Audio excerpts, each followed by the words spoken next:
Saudara, kita beralih ke informasi lain, dibahas hanya dalam waktu 18 hari. Rancangan Undang-Undang Pusat Finansial Internasional Indonesia akan disahkan dalam rapat paripurna DPR RI hari ini. Hal ini dilaksanakan setelah ke-8 fraksi menyetujui RUU PFII. Komisi 9 DPR RI bersama pemerintah menyepakati rancangan undang-undang tentang Pusat Finansial Internasional Indonesia atau RUU PFII untuk dibawa ke rapat paripurna hari ini. Kesepakatan ini merupakan hasil rapat kerja Komisi 9 DPR RI dengan Menteri Keuangan Purbaya Yudi Sadewa, Wakil Menteri Hukum Edward Omar Syarif Hiyari, bersama dengan perwakilan Kementerian Investasi dan Hilirisasi. Menteri Keuangan Purbaya mengaku pemerintah punya pandangan yang sejalan dengan DPR. Pemerintah memiliki pandangan yang sejalan dengan DPR RI bahwa pembentukan Pusat Finansial Internasional Indonesia merupakan langkah strategis untuk menjadi katalis bagi pendalaman pasar keuangan, diversifikasi instrumen dan sumber pembiayaan, peningkatan investasi, serta penguatan posisi Indonesia sebagai bagian dari ekosistem keuangan global.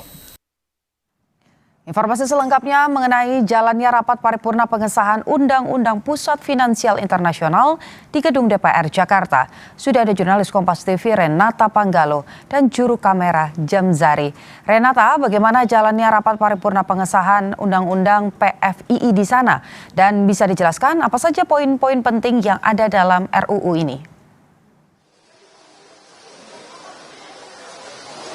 Iya Putu dan juga saudara, tadi yang kalau kami pantau memang pembicaraan tingkat 2 atau pengambilan keputusan atas RUU Pusat Finansial Internasional Indonesia ini merupakan agenda pertama dalam rapat paripurna, sehingga agendanya sudah berlalu begitu. Namun yang kalau kami catat memang pada prosesnya tadi Ketua DPR RI Puan Maharani ini kemudian memanggil Ketua Panja RUU PFII yang juga merupakan Wakil Ketua Komisi 11 DPR RI Muhammad Hekal.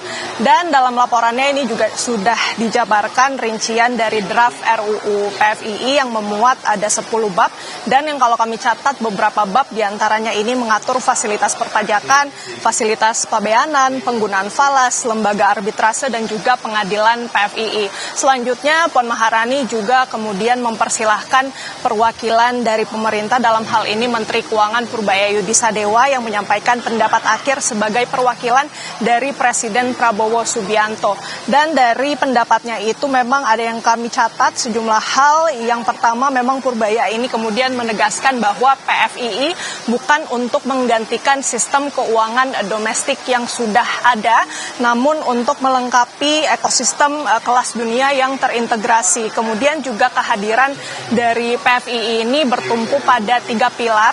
Yang pertama akses modal dan investasi asing, inovasi dan tata kelola, dan penguatan daya saing dan kapasitas sumber daya manusia.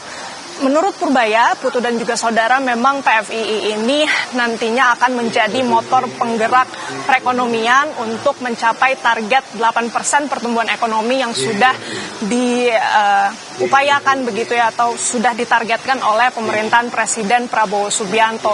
Yang juga digarisbawahi oleh Purbaya yang menjadi istimewa dari PFII ini adalah penguatan aspek hukum yang memang seringkali disoroti dalam pembahasan RUU PFII ini, yang dimana Purbaya menegaskan bahwa adanya keberadaan dari pengadilan PFII, kemudian juga lembaga arbitrase PFII yang bisa menjamin kepastian hukum bagi investor yang menanamkan modal dalam Pusat Finansial Internasional Indonesia. Dan juga Putu dan juga saudara, memang yang menjadi sorotan ini bagaimana kemudian RUU PFII ini begitu dikebut. Kalau yang kita catat dari awal pembahasan itu mulai dari tanggal 2 Juli dan berakhir pada tanggal 20 Juli kemarin, Putu, yang dimana kemudian kalau kita hitung ada 18 hari proses pembuatannya atau pembahasannya. Kemudian juga ada beberapa hal yang menjadi kontroversi memang karena yang digarisbawahi ini berkaitan juga dengan transparansi, kemudian juga soal insentif pajak. tarif 0% untuk 50 tahun. Kami juga sudah menanyakan kepada pejabat yang terkait begitu dalam hal ini Dirjen Pajak Kementerian Keuangan yang menjawab kepada wartawan bahwa untuk pengaturan insentif ini tidak akan diterapkan kepada seluruh pihak, nantinya akan didetailkan lagi dalam bentuk peraturan Menteri Keuangan yang akan diatur terpisah. Jadi masih akan kita pantau terus bagaimana kemudian nanti pengadopsiannya dari RUU PFI ini nanti akan diturunkan dalam peraturan Menteri Keuangan. Putu.